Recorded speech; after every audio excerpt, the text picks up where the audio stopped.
Yesus, oh, Terima kasih. terpujilah Kau Tuhan. Haleluya. Hosana bagimu, Hosana bagi Sang Raja, Hosana bagi Yesus. Raja di atas segala raja, Terpujilah Tuhan di atas segala Tuhan. Namanya Yesus, Hosana bagi Tuhan. Allah yang perkasa. Kami sembah. Kuasa Allah yang berkudus, tulus rasa. Haleluya. Terima kasih. Terima kasih.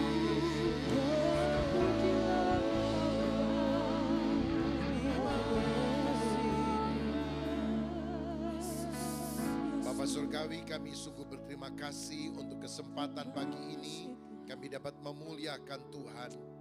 Biar kami pagi ini belajar lebih dalam tentang kekristenan, tentang Alkitab, tentang pribadi Yesus. Supaya kami sadar bahwa tidak ada nama lain yang menyelamatkan selain di dalam nama Yesus saja. Urapi hamba-Mu sehingga dapat memaparkan firman Tuhan. Dan biarlah Engkau mencerahkan akal budi kami, menggerakkan hati kami.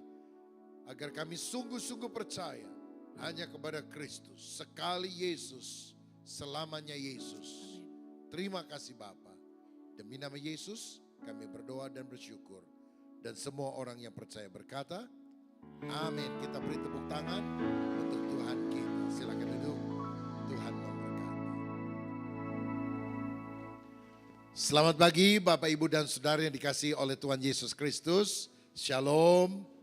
Terima kasih untuk tim pujian, musik dan juga choir yang sudah melayani dengan baik pada hari ini. Hari ini saya akan menyampaikan firman dengan judul apa keistimewaan Yesus dibandingkan pemimpin agama lain. Saudara sekalian, orang Kristen sejati percaya bahwa Yesus adalah Tuhan dan Juru Selamat. Dalam Roma 10 ayat 9 dan 10 dikatakan, sebab jika kamu mengaku dengan mulutmu bahwa Yesus adalah Tuhan dan percaya dalam hatimu bahwa Allah telah membangkitkan Dia dari antara orang mati, maka kamu akan diselamatkan. Karena dengan hati orang percaya dan dibenarkan, dan dengan mulut orang mengaku dan diselamatkan. Orang Kristen sejati yang lahir baru adalah orang yang yakin Yesus adalah Juru Selamat dan Tuhan. Dan menurut kesaksian Alkitab, orang yang percaya bahwa Yesus adalah Tuhan dijamin masuk sorga, memperoleh hidup kekal sampai selama-lamanya. Mengapa? Dalam Yohanes 14 ayat yang ke-6 dikatakan demikian. Mari baca bersama dengan keras, 2, 3. Kata Yesus kepadanya, akulah jalan dan kebenaran dan hidup. Tidak ada seorang pun yang datang kepada Bapa kalau tidak melalui aku. Jalan ke Roma banyak. Ada banyak jalan menuju ke Roma. Tapi hanya ada satu jalan menuju ke sorga. Melalui Tuhan Yesus Kristus. Dialah satu-satunya jalan. Bukan salah satu jalan. Dalam Yohanes 10 ayat 28 dikatakan oleh Yesus, dan aku memberikan hidup yang kekal kepada mereka. Dan mereka apa? Dan mereka mungkin tidak akan binasa, betul? Dan mereka mudah-mudahan, semoga, barangkali, mungkin, insya Allah, betul? Baca bersama-sama. Dan mereka, kurang mantap, dan mereka pasti tidak akan binasa sampai selama-lamanya. Dan seorang pun tidak akan merebut mereka dari tanganku. Hanya Yesus yang berani menjamin. Kalau kamu percaya kepadaku, kamu masuk sorga. Bukan semoga loh saudara. pasti. Kalau sudah ada yang pasti, kenapa pilih yang coba-coba? Kalau sudah ada yang pasti, mengapa pilih yang barangkali atau masih mungkin? Nah, jadi Yesus menjamin orang yang percaya kepadanya dijamin masuk surga. Masalahnya apa dasar akan klaim itu? Bukankah orang lain juga bisa membuat klaim serupa? Kalau ada orang ngaku dirinya adalah malaikat, maka kita bisa bilang, ini orang gila kali, ngaku dirinya malaikat. Kalau ada orang di Bandung ngaku dirinya malaikat, pembohong, penipu. Percaya nggak saudara? Kalau ada orang ngaku dirinya malaikat. Nggak percaya kan kita? Kenapa orang Yahudi menyalibkan Yesus? Karena mereka tidak percaya kepada perkataan Yesus bahwa dia adalah Allah.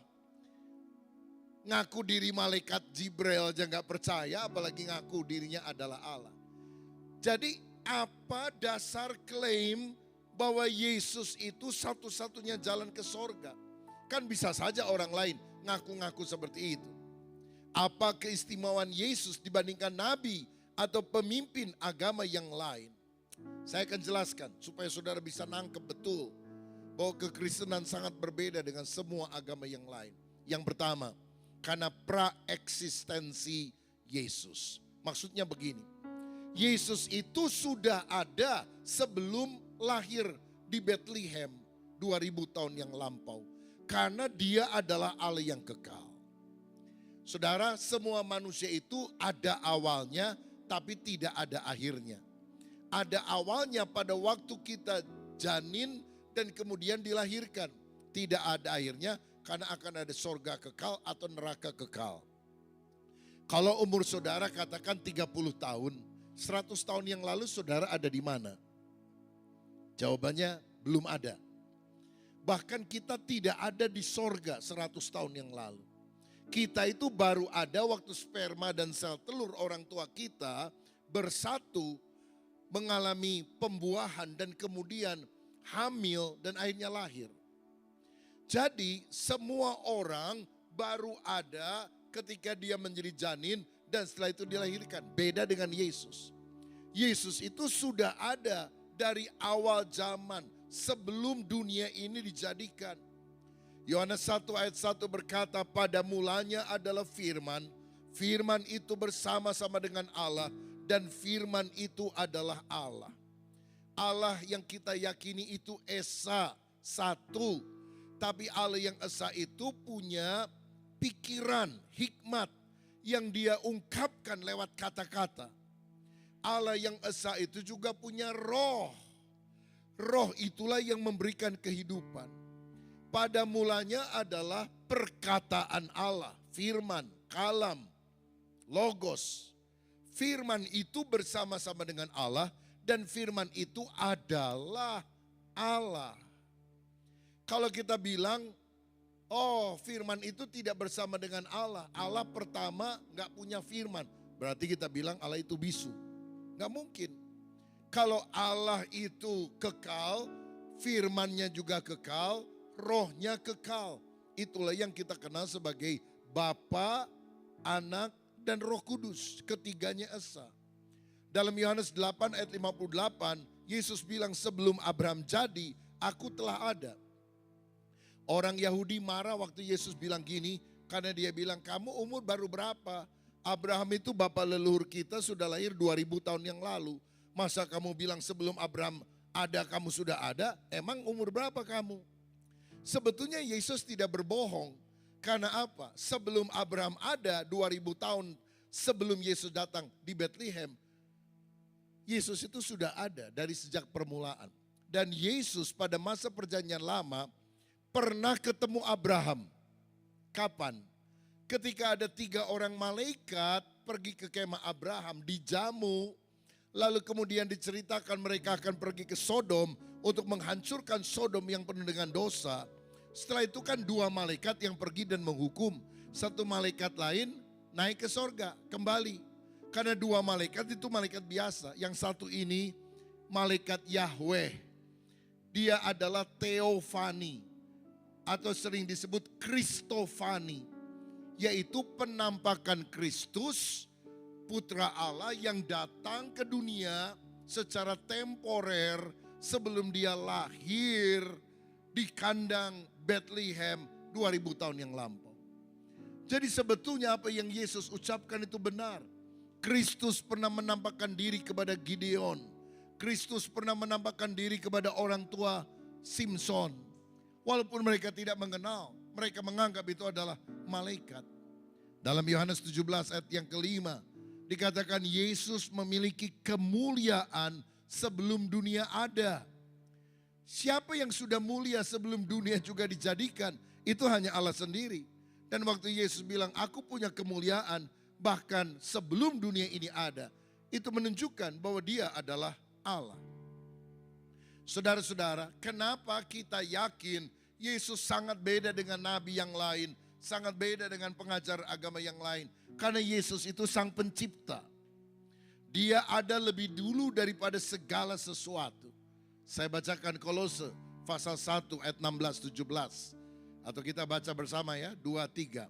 Karena di dalam dialah telah diciptakan segala sesuatu. Yang ada di sorga dan yang ada di bumi, yang kelihatan dan yang tidak kelihatan. Baik singgasana maupun kerajaan, baik pemerintah maupun penguasa. Segala sesuatu diciptakan oleh Dia dan untuk Dia. Ia ada terlebih dahulu dari segala sesuatu dan segala sesuatu ada di dalam Dia. Saksi Yehova mengajarkan bahwa Yesus adalah ciptaan Allah yang mula-mula. Jadi Allah yang kekal pertama kali menciptakan Yesus, lalu Yesus menciptakan ciptaan yang lain. Jelas itu bertentangan dengan firman Tuhan. Segala sesuatu dijadikan oleh Dia, oleh Yesus. Dan tanpa Yesus tidak ada satupun yang telah jadi. Siapa yang menjadikan langit dan bumi? Yesus. Siapa yang menjadikan matahari, bulan dan bintang? Yesus. Siapa yang menjadikan manusia? Yesus. Siapa yang menjadikan para pemimpin agama, para nabi, para rasul yang ada di dunia, termasuk saya dan saudara? Yesus. Karena Yesus adalah pencipta segalanya. Makanya bagaimana mungkin kita bisa membandingkan, mensejajarkan Yesus dengan pemimpin agama yang lain, mensejajarkan Yesus dengan nabi atau rasul yang lain. Oh, terlalu jauh tingkatannya. Karena Yesus adalah sang creator, pencipta. Sedangkan kita adalah yang diciptakan. Dia sang halik, kita adalah makhluk biasa saja. Saudara-saudara, kita percaya Yesus lebih dibandingkan dengan semua pemimpin agama. Karena dia sudah ada sebelum dia lahir. Itu yang disebut pra-eksistensi. Eksistensinya sudah ada dari kekal. Yang kedua, inkarnasi Yesus. Saudara-saudara, Yesus adalah Allah. Tapi kemudian dia incarnate, menjadi manusia. Allah jadi manusia itu disebut inkarnasi. Dan Yesus itu adalah 100% Allah, 100% manusia. Yohanes 1 ayat 1 tadi kan bilang, pada mulanya adalah firman, firman itu bersama dengan Allah, dan firman itu adalah Allah. Lalu ayat 14, firman itu telah menjadi manusia dan diam di antara kita. Percaya enggak Allah itu punya sifat maha kuasa? Allah bisa melakukan segala sesuatu, betul? Kalau mau bisa enggak Allah berubah jadi buku? Bisa. Allah berubah jadi gajah? Allah berubah jadi kuda? Bisa. Kalau Allah enggak bisa namanya Allah enggak berkuasa. Tapi Allah tidak perlu jadi gajah. Karena tidak ada ayat yang berkata, hai gajah-gajah bertobatlah karena kerajaan Allah sudah dekat. Allah perlu jadi manusia. Karena yang mau diselamatkan adalah manusia. Jadi yang disebut Yesus itu adalah Tuhan Allah di sorga yang datang dalam rupa manusia untuk menyelamatkan kita. Saya ambil contoh ya. Walaupun ilustrasi tidak menggambarkan hakikat sebetulnya tapi membuat kita punya jembatan berpikir. Misalnya, ada seorang raja di Timur Tengah ingin melihat dan ingin memberkati rakyatnya yang baik hati. Lalu dia pura-pura menyamar jadi pengemis tua, bawa buntelan butut, jalan di kota, minta makan, minta uang kepada menteri-menterinya. Dia datangin tuh rumah-rumahnya, saudara. Menterinya kan gak sangka bahwa itu adalah raja. Oh, maki-maki, keluarin anjing galak, saudara sekalian. Usir ini pengemis, aduh gak ada belas kasihan. Sampai ada seorang anak gadis yang bilang, kakek lapar ya, ini ada roti makan ya kek. Dan ini saya punya uang jajan, gak saya belanjakan, udah buat kakek aja. Supaya nanti kakek bisa beli makanan yang lain. Pulanglah raja ini ke istana. Dia bilang, tangkap itu pengawal, menteri-menteri yang egois itu, yang tidak peduli kepada orang miskin, tapi kasih pahala, harta yang banyak kepada anak yang menolong saya. Raja aja menyamar jadi pengemis bisa, padahal gak maha kuasa itu raja. Apalagi Tuhan menjadi manusia, gampang banget saudara. Kalau manusia jadi Allah itu gak bisa. Kalau Allah jadi manusia itu bisa. Superman itu gak ada, cuma ada di film doang. Tapi kalau Allah jadi manusia itu benar-benar bisa. Karena dia berkuasa. Ambil contoh lain. Kenapa Allah perlu jadi manusia? Saya misalnya punya akuarium besar di rumah. Banyak ikan, salah satunya ikan koki. Tapi saya lihat ikan koki kok lemes banget hari itu. Mata udah mau keluar saudara-saudara. Sakit dia, sekarat mungkin. Lalu apa yang saya harus lakukan untuk menolong dia? Apa kemudian saya terjun ke dalam akuarium pure bawa vitamin C? Makan nih, mati dia saudara, sakit jantung. Dia bilang ada makhluk apa ini gede banget masuk ke dalam akuarium. Tapi kalau misalnya saya ini maha kuasa, saya berubah menjadi ikan koki. Saya nggak bisa jadi ikan koki, tapi Tuhan kan bisa kalau dia mau. Saya berubah jadi ikan koki. Lalu saya obati ini si koki sampai sembuh. Dia bilang, aduh terima kasih ya, kalau nggak ada kamu matilah saya. Kamu sahabat sejati saya, best friend forever. Panggilnya juga Beb, begitu saudara. Lalu setelah si koki ini ditolong oleh kita yang jadi koki, kita ngomong ada satu rahasia. Sebetulnya saya ini bukan ikan koki. Saya itu manusia yang punya kamu, yang punya akuarium ini. Dan karena kamu sakit aku lihat, maka aku menjelma berubah menjadi ikan koki untuk menolong kamu. Jadi sebetulnya aku manusia. Marah nih si koki. Ikan koki aja mentang-mentang nolong saya, ngaku manusia. Dibunuhlah kita ini si koki. Lah kira-kira kan seperti cerita Yesus saudara. Tuhan Allah jadi manusia, menolong manusia, menyelamatkan manusia. Lalu kemudian Yesus bilang, aku dan Bapa adalah satu. Aku ini Allah loh. Wah, mana mungkin Allah. Disalibkan saudara-saudara. Tapi sebetulnya Yesus itu bukan hanya manusia biasa. Dia itu Allah yang menjadi manusia. Lihat Filipi 2 ayat 6 dan 7.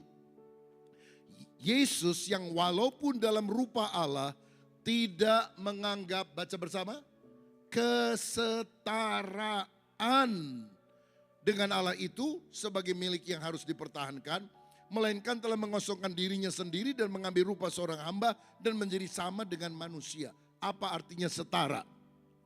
Sejajar. Setara itu lebih besar atau lebih kecil? Sama. Yesus itu sama dengan Allah. Tapi ketika dia mau menolong manusia, dia mengosongkan diri, dia meninggalkan kemuliaannya. Dia yang maha kuasa, maha tahu, maha hadir untuk sementara tidak menggunakan kemahaannya. Allah itu kan maha hadir. Tapi waktu Yesus datang di Bethlehem sebagai bayi, dia maha hadir atau tidak? Maksudnya waktu Yesus ada di Bethlehem, apakah pada detik yang sama dia ada di Yerusalem? Apakah dia ada di Jakarta? Tidak.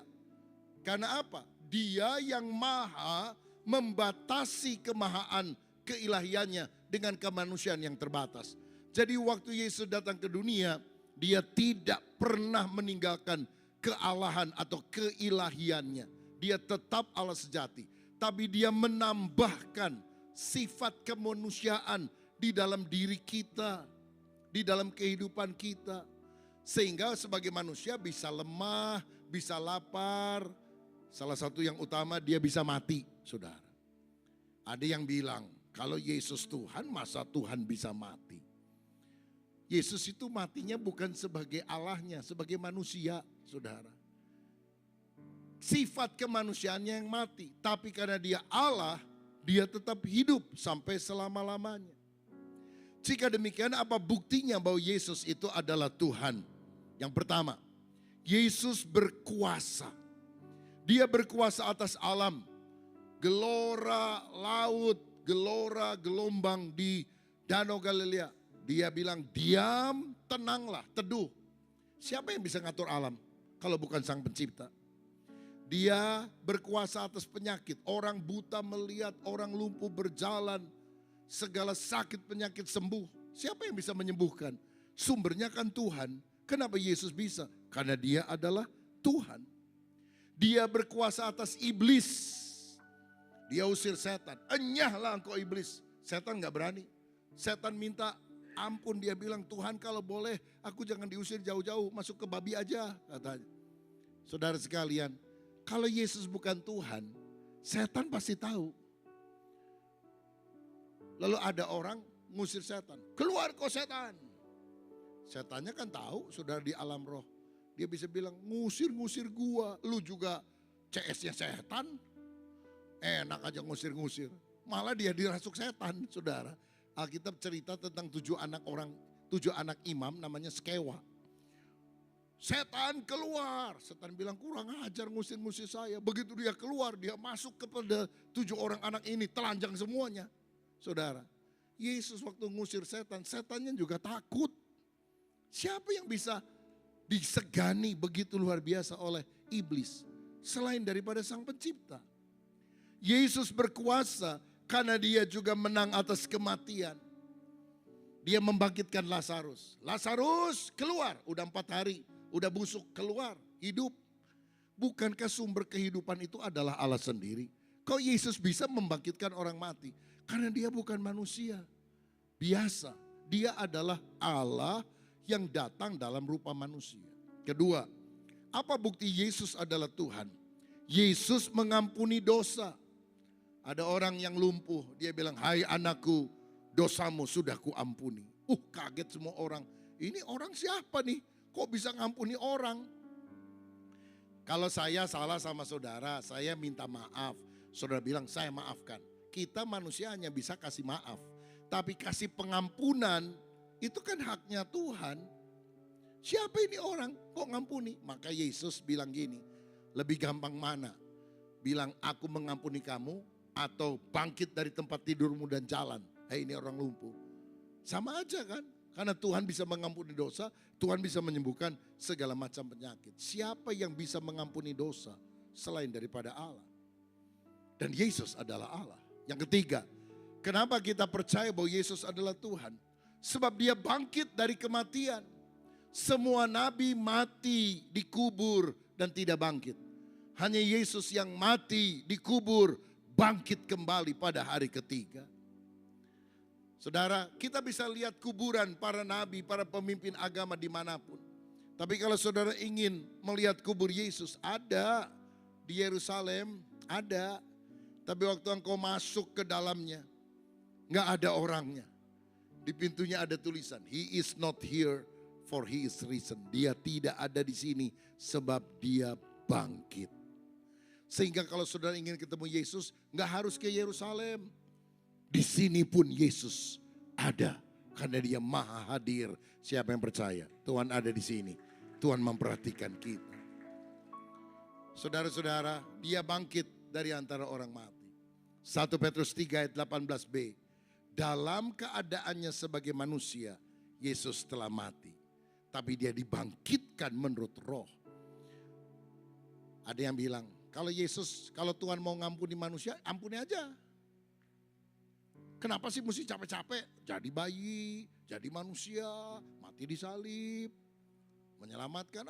Ribet banget. Kalau mau ampuni, ampuni. Begitu.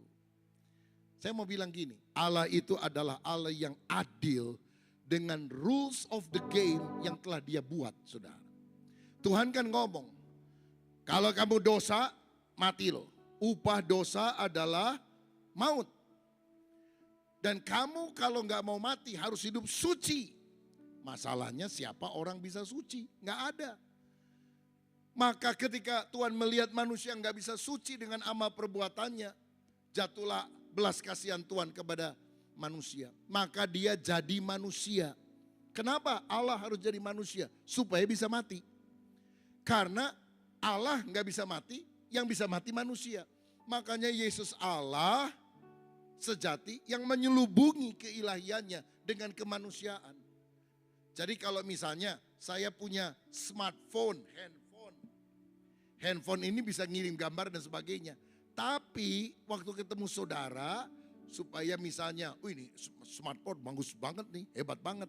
Tapi supaya saya merendah, saya tutupi dengan sapu tangan saya. Jadi saudara tidak lihat bahwa saya punya smartphone yang hebat. Yesus adalah Allah yang hebat. Tapi waktu datang ke dunia, anak manusia datang bukan untuk dilayani, melainkan untuk melayani. Dia menyembunyikan keilahiannya, tidak meninggalkan, hanya menyembunyikan, hanya membatasi keilahiannya dengan kemanusiaan yang terbatas. Nah, karena dia menambah sifat kemanusiaan, maka dia bisa mati. Dan waktu mati Alkitab bilang dalam keadaannya sebagai manusia, Yesus mati.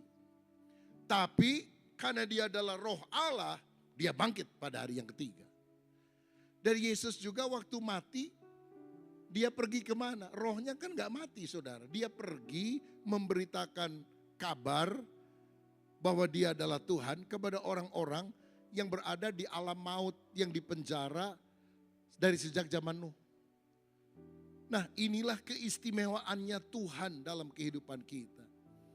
Maka manusia yang harus mati digantikan kematiannya oleh Yesus. Jadi kenapa kok jadi ribet begitu ya? Kalau Tuhan bilang aku ampuni, setan bilang Tuhan gak adil loh, upah dosa adalah maut. Kok diampuni gitu aja? Gak adil dong. Maka dia bilang oke, dosa harus dihukum. Aku datang ke dalam dunia, aku terima hukuman itu bagi manusia. Dan kalau manusia percaya, dia diselamatkan. Yang keempat, Yesus naik ke sorga. Dia duduk di sebelah kanan Allah menurut Alkitab. Artinya dia penguasa segala-galanya. Siapa sih nabi, pemimpin agama yang bisa mati dan bangkit selain Yesus? Gak ada kan? Siapakah nabi, pemimpin agama yang sudah bangkit naik ke sorga? Memang sih ada orang yang ngaku naik ke sorga. Tapi kalau saudara tanya, naik ke sorganya lagi apa? Lagi tidur. Berapa orang saksinya? Nggak ada saksi. Hukum Taurat bilang hanya kesaksian 2-3 orang. Satu perkara dinyatakan benar. Sekarang pun kalau nggak salah secara hukum hanya dengan 2 alat bukti. Satu perkara dinyatakan sah. Lah kalau orang lagi tidur siapa yang tahu saudara? Saudara tahu waktu Yesus ke sorga, menurut Alkitab berapa orang yang menyaksikan? Bukan 2 orang, 500. 500 pasang mata melihat Yesus naik ke sorga. Sampai malaikat datang dan bilang, Yesus yang naik ke sorga akan turun kembali dan mengangkat orang yang percaya kepadanya. Nah saudara-saudara, Yesus naik ke sorga, lalu duduk di sebelah kanan Allah. Nah jangan dipikir di sini Allah, lalu ada Yesus di sampingnya. Ada 2 Allah dong. Istilah duduk di sebelah kanan Allah itu kan istilah. Seperti anak Allah, bukan Allah beranak. Ini kan ilustrasi. Anak tangga bukan berarti tangga beranak. Anak kunci bukan berarti kunci beranak. Dia siapa? Anak Garut. Oh, kapan Bandung kawin sama Cimahi punya anak Garut? Kan nggak begitu saudara. Anak Garut itu artinya bukan Garut beranak, tapi dia berasal dari kota Garut. Anak Allah bukan berarti Allah beranak. Anak Allah artinya dia berasal dari Allah karena dia adalah Allah. Anak kucing berarti dia punya sifat seperti kucing. Anak Allah, dia punya sifat Allah, dia adalah Allah. Dia duduk di sebelah kanan Allah. Ini istilah juga saudara. Berarti dia penguasa segala-galanya. Misalnya kita ini ada masalah lalu datang sama Pak Gubernur. Pak Gubernur bisa enggak tolong masalah saya begini, tolong bantu. Lalu Pak Gubernur bilang, udah gini aja. Ngomong sama tangan kanan saya ya Pak Ahmad. Beres semuanya misalnya seperti itu. Lalu kita pikir, oh Pak Gubernur ini bisa melepaskan tangannya, lalu tangannya sebelah sana. Dia tangannya yang akan menolong kita, tangan kanan. Ini tangan kanan saya. Loh, yang dimaksudkan tangan kanan itu apa? Orang kepercayaan, istilah kan saudara. Begitu juga dikatakan Yesus duduk di sebelah kanan Allah, bukan berarti benar-benar Yesus duduk di kursi goyang sampai 2000 tahun, enggak begitu. Dia menyelesaikan segala yang Bapa perintahkan. Waktu Yesus datang dia cuma utusan. Tapi setelah selesai dia mendapatkan kemuliaannya. Karena dia adalah segala-galanya. Di Yohanes 3 ayat 13 berkata, tidak seorang pun naik ke sorga selain dia yang telah turun dari sorga. Yesus ngomong nih, gak ada orang bisa naik ke sorga. Selain yang punya sorga datang ke dunia lalu mengulurkan tangan membawa orang yang percaya kepadanya. Supaya masuk surga. Contoh, ada orang dari Udik, dari kampung Cikalongwetan datang sama saya. Pak Rubin, saya mau ajak Anda ke Amerika ya. Nanti saya ajak jalan-jalan Los Angeles, New York, macam-macam lah. Saya bawa ke restoran paling enak, saya tunjukkan tempat-tempat yang paling bagus di Amerika. Lalu saya bilang, punten Pak, karena saya belum kenal orang ini. Tapi pakaiannya mau butut saudara sekalian. Ya nggak pakai sepatu, sendal jepit, itu juga udah copot saudara sekalian. Maaf Bapak dari mana? Cikalongwetan. Pernah ke Amerika teh? Acan katanya, percaya nggak saudara? Tapi kalau Donald Trump telepon kita, dia bilang berangkat ke Amerika, saya akan traktir Anda jalan-jalan ke seluruh Amerika. Percaya nggak? Percaya karena dia presiden. Yesus ngomong gini, gak ada orang dari dunia ini yang naik ke sorga. Kecuali yang punya sorga itu datang ke dunia. Dan mengajak orang yang percaya untuk balik ke sorga. Lah saya percaya sama Yesus dong saudara. Karena semua manusia yang menjanjikan nanti bisa masuk sorga mati. Hanya Yesus yang mati, itu juga bukan karena dosanya untuk menanggung dosa kita. Bangkit pada hari ketiga, naik ke sorga. Dan yang kelima adalah dia akan datang kembali bukan sebagai bayi lemah tapi sebagai hakim. Lihat 2 Timotius 4 ayat 1 bilang begini. Di hadapan Allah dan Kristus Yesus yang akan menghakimi orang yang hidup dan yang mati.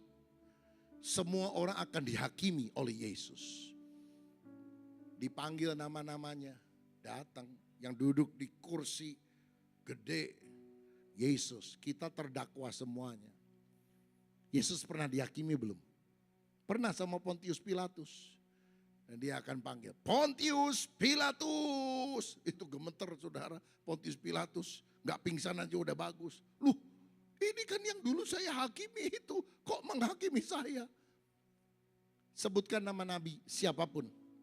Dia akan dihakimi, nama hakimnya Yesus. Sebutkan nama pemimpin agama apapun tanpa mengurangi rasa hormat. Semua adalah orang yang akan dihakimi. Siapa yang akan menghakimi? Yesus. Siapa jadi terdakwa? Semua manusia. Siapa yang akan jadi hakim? Allah sang mencipta.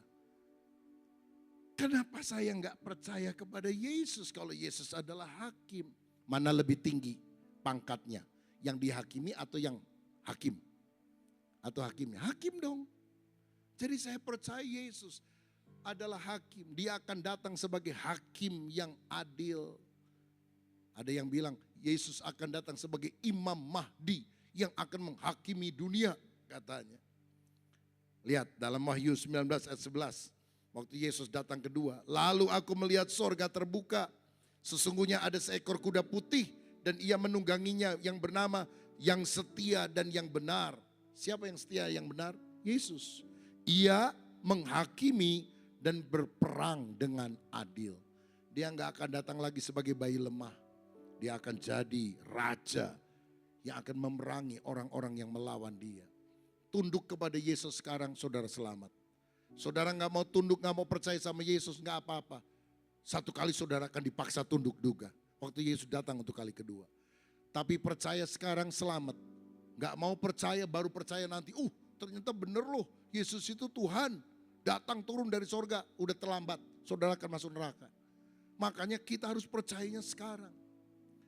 Ada yang ngomong, tapi di Alkitab itu nggak pernah Yesus sendiri bilang bahwa dia adalah Tuhan. Thomas muridnya memang pernah ngomong waktu Yesus menampakkan diri. Ya Tuhanku, ya Allahku. Thomas, tapi bukan Yesus. Benarkah Yesus tidak pernah berkata bahwa dirinya adalah Tuhan? Yohanes 10 ayat 30. Aku dan Bapa adalah satu. Apa yang dia maksudkan? Aku dan Bapa pada hakikatnya adalah satu. Ini bukan cuma satu pikiran, satu rencana, satu kehendak. Enggak. Saya dan istri bisa satu pikiran, satu rencana, satu kehendak. Tapi saya dan istri beda orangnya. Tapi waktu Yesus bilang, aku dan Bapa adalah satu. Bukan cuma satu pikiran, satu perasaan, satu kehendak, satu rencana. No. Aku dan Bapa adalah satu. Hakikatnya aku dan Bapa sama. Dia Allah yang sama dalam hakikatnya. Hanya beda di dalam pribadinya. Bapa, Anak, Roh Kudus. Ketiganya adalah satu.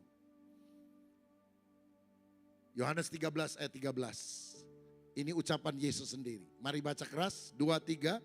Kamu menyebut aku guru dan Tuhan. Dan katamu itu tepat sebab memang akulah guru dan Tuhan. Apakah Yesus pernah bilang bahwa dirinya adalah Tuhan? Yohanes 13 ayat 13. Ini bukan angka sial saudara-saudara. Tapi 13 di sini adalah ayat yang membuktikan Yesus Tuhan. Kamu bilang aku guru dan Tuhan, katamu tepat. Sebab akulah guru dan akulah Tuhan. Bagian terakhir, jika demikian apa respons kita? Menurut kata orang siapa aku? Banyak jawaban. Menurut kata kamu siapa aku? Ini adalah respon pribadi yang Tuhan ingin. Pertama, kita harus percaya kepada Yesus. Barang siapa percaya tidak binasa, melainkan beroleh hidup yang kekal. Dan cirinya orang percaya dibaptis. Barang siapa percaya dan dibaptis akan diselamatkan. Tapi barang siapa tidak percaya akan dihukum. Markus 16 ayat 16. Kalau ada di antara saudara yang belum dibaptis, hari ini daftarkan diri kepada pengurus gereja supaya minggu depan saudara siang jam 12 atau jam 11 datang ke Mekarwangi dan saudara akan dilayani dalam konseling pribadi dan setelah itu dibaptis. Jadi daftarkan diri. Karena ini bukan sekedar masuk ke dalam air. Tanda pertobatan, tanda percaya bahwa Yesus juru selamat yang mengampuni dosa kita orang yang beriman kepada Dia. Hari ini kalau ada yang masih ragu Yesus adalah Tuhan, saudara yang pilih. Saudara nggak percaya, binasa selamanya. Saudara percaya, masuk surga. Agama Kristen tidak menyelamatkan. Yesus Kristus satu-satunya penyelamat. Saudara harus buka hati menerima Dia sebagai Tuhan dan Juru Selamat. Yang kedua, mentaati Yesus. Barang siapa mengasihi aku, dia akan menuruti perintah-perintahku. Dari mana kita tahu perintah Tuhan? Dari Alkitab. Makanya ikuti gedor, gerakan doa dan firman. Supaya saudara tahu apa yang Tuhan inginkan. Nanti akhir zaman Tuhan bilang, banyak orang berseru kepadaku, Tuhan, Tuhan, bukankah aku sudah bernubuat demi namamu? mengusir setan, menyembuhkan orang sakit, membuat mujizat. Tuhan bilang, aku tidak kenal engkau. Enyahlah, hai engkau pembuat kejahatan. Saudara-saudara, jangan sampai kita pikir kita kenal Tuhan, tapi Tuhan kagak kenal kita. Makanya kita harus intim dengan Tuhan, hidup dalam firman, hidup dalam doa, dan taat kepada perintah Tuhan. Ketiga, melayani dan bersaksi tentang Yesus. Pergilah, jadikan semua bangsa muridku. Ajak teman-teman kita untuk percaya kepada Yesus. Orang tuamu yang tidak beriman kepada Yesus akan dihukum di dalam neraka. Adikmu, kakakmu, suamimu, istrimu, temanmu yang tidak percaya Yesus akan binasa selama-lamanya. Dan mungkin mereka akan berteriak, mengapa tidak seorang pun menceritakan tentang Yesus kepadaku? Mengapa temanku tidak bicara tentang Yesus? Ayo kita melayani Yesus. Ayo kita bersaksi tentang Yesus. Karena inilah jalan satu-satunya untuk kita percaya dan diselamatkan. Yohanes 14 ayat 1. Percayalah kepada Allah, percayalah juga kepadaku, kata Yesus. Di rumah Bapakku ada banyak tempat. Daud gak berani ngomong, percayalah kepada Allah, percayalah juga kepadaku. Musa tidak berani berkata, percayalah kepada Allah, percayalah kepadaku. Tapi hanya satu yang bisa berani ngomong gitu. Percayalah kepada Allah, tapi juga percaya kepadaku. Sebab aku dan Bapa adalah satu. Kamu percaya Allah sama dengan percaya kepadaku, kata Yesus. Kamu menolak Allah sama dengan menolak aku, kata Yesus. Kamu percaya Yesus, pada hakikatnya kamu percaya Allah. Kamu tidak percaya Yesus adalah juru selamat, pada hakikatnya engkau menolak Allah. Dan orang itu, saudara, akan masuk ke tempat yang dia pilih. Kalau Tuhan rumahnya di sorga. Kalau orang gak mau percaya sama Tuhan, ya rumahnya di tempat yang lain lah, di neraka. Makanya kita harus melayani dan bersaksi. Yang keempat, menantikan kedatangan Yesus. Aku datang segera. Dan aku membawa upahku untuk membalaskan kepada setiap orang menurut perbuatannya. Karena Yesus tidak lama lagi akan datang. Mari kita hidup kudus. Dipenuhi dengan roh Allah. Jangan seperti 5 gadis bodoh, tapi 5 gadis bijaksana yang selalu menyiapkan pelita yang menyala. Dan menyiapkan minyak yang bicara tentang urapan Roh Kudus yang ada dalam kehidupan. Sehingga pada waktu dunia makin gelap, kedatangan Tuhan sudah sangat singkat. Kita tetap setia mengiring dia sampai selama-lamanya. Hari ini saya menjelaskan kepada saudara. Apa keistimewaan Yesus dibandingkan dengan pemimpin agama yang lain? Karena ternyata Yesus bukan cuma manusia biasa. Dia Tuhan, dia Sang Pencipta. Makanya keselamatan coba ada di dalam dia. Karena percaya Yesus sama dengan percaya kepada Tuhan. Dia berkuasa atas segala-galanya. Dia bisa bangkit dari antara orang mati. Dia bisa naik ke sorga. Dan yang akan menjadi hakim sampai selama-lamanya adalah Yesus.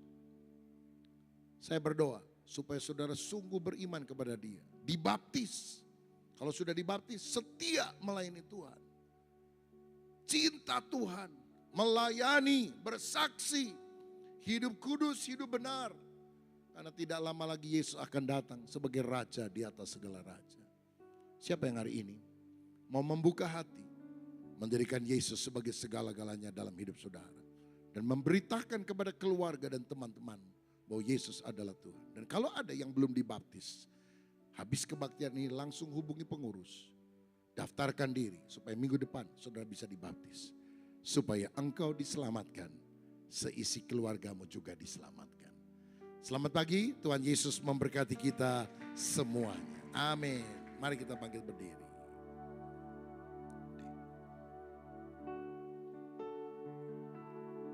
Haleluya Yesus. Sekali Yesus, selamanya Yesus. Kita akan nyanyikan lagu ini. Dalam segala keadaan, waktu berlimpah maupun kurang, tetap Yesus yang mempesona hatiku. damai, dan kesempatan baru. Di setiap musim kehidupan, waktu ku kuat maupun lemah, tetap Yesus, tetap Yesus yang mempesona hatiku. Dia beri hidup dan kesempatan baru. Sekali Yesus, selamanya Yesus. Harapanku tak akan hilang, karena kasih-Nya sekarang ku ada. Oh Yesusku, ku cinta Kau selamanya. Sekali Yesus, selamanya Yesus. Harapanku tak akan hilang, karena kasih-Nya sekarang ku ada. Oh Yesusku, ku cinta Kau selamanya. Mari dari awal katakan dengan segenap hatimu. Dalam segala keadaan, waktu berlimpah maupun kurang, tetap Yesus yang mempesona hatiku. Dia beri damai dan kesempatan baru. Di setiap musim kehidupan, amin. Waktu ku kuat maupun lemah, tetap Yesus, tetap Yesus yang mempesona hatiku. Dia beri hidup dan kesempatan baru. Sekali Yesus, selamanya Yesus. Harapanku tak akan hilang, karena kasih-Nya sekarang ku ada. Oh Yesusku, ku cinta Kau selamanya. Apakah ada di antara saudara yang hari ini ingin sungguh-sungguh bertobat? Karena kalau engkau tidak bertobat, hukuman kekal akan menanti. Tapi siapa yang hari ini mau bertobat, menerima Yesus sebagai Tuhan dan Juru Selamat. Bahkan kalau ada di antara saudari yang belum dibaptis, hari ini engkau tidak mau menunda untuk pengambilan keputusan menerima Yesus sebagai Juru Selamat dan dibaptis. Karena Alkitab berkata, barang siapa percaya dan dibaptis, dia akan diselamatkan. Tapi barang siapa tidak percaya, akan dihukum. Siapa yang ingin menerima Yesus untuk kali pertama sebagai Tuhan dan Juru Selamat, bahkan saudara mengambil keputusan untuk dibaptis. Kalau ada, silakan angkat tanganmu. Saya mau berdoa untuk saudara. Apakah ada yang belum dibaptis dan ingin mengambil keputusan untuk dibaptis pada hari ini?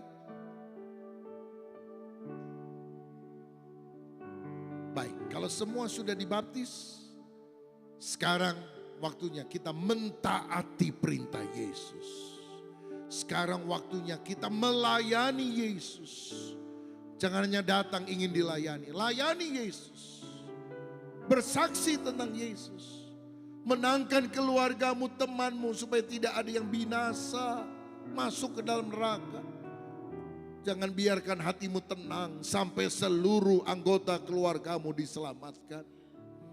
Dan bersiap menyambut kedatangan Yesus. Karena Dia akan menjadi raja di atas segala raja. Siapa yang mau berkata, Tuhan, aku mau hidup menyenangkan hatimu, melayani Engkau, menyambut kedatanganmu dengan hidup benar di hadapan Tuhan. Kalau itu doamu, angkat tanganmu tinggi. Angkat tanganmu tinggi. Untuk Tuhan Yesus, bukan untuk saya. Sekali Yesus, selamanya Yesus. Harapanku tak akan hilang, karena kasih-Nya sekarang ku ada. Oh Yesusku, ku cintakan. Sekali lagi dengan keras katakan, sekali selamanya Yesus, selamanya Yesus. Harapanku tak akan hilang, karena kasih-Nya sekarang ku ada. Oh Yesusku, ku cintakan selamanya. Oh Yesusku, oh Yesusku, ku cintakan selamanya. Oh Yesusku, ku cintakan selamanya. Haleluya, haleluya. Terima kasih Tuhan. Bapa, saya berdoa untuk setiap anak-anak-Mu yang mendengarkan firman-Mu. Biar kami meyakini bahwa keselamatan hanya ada dalam nama Yesus. Karena Yesus bukan cuma nabi, bukan cuma pemimpin agama, bukan cuma rasul. Dia adalah Tuhan, Dia adalah Juru Selamat, Dia adalah Allah, Dia adalah Sang Pencipta. Percaya Yesus selamat, tidak percaya Yesus akan dihukum. Biar kami menjadi bagian orang yang diselamatkan. Tidak seorang pun di tempat ini yang hadir dalam ibadah ini yang dihukum oleh Tuhan. Kami juga mau menjadi alat keselamatan Tuhan, membawa kabar baik supaya orang-orang yang belum mengenal Engkau sungguh-sungguh bertobat dan diselamatkan. Amin. Biar kami melayani Tuhan, biar kami hidup benar menyambut kedatangan. Terima kasih Bapa. Berkat-Mu atas jemaat-Mu. Biar kami tumbuh makin mengenal Tuhan. Ikuti ibadah secara teratur. Hadir di dalam kelompok-kelompok sel. Mengikuti SMK, pemuridan saya murid Kristus. Melayani Tuhan. Karena inilah yang kami bisa persembahkan seluruh hidup kami bagi Kristus. Demi nama Yesus, kami sudah berdoa dan mengucap syukur. Dan semua orang yang percaya berkata, amin. Kita berikan kemuliaan untuk Tuhan Yesus Kristus. Silakan duduk, Tuhan memberkati. Amin.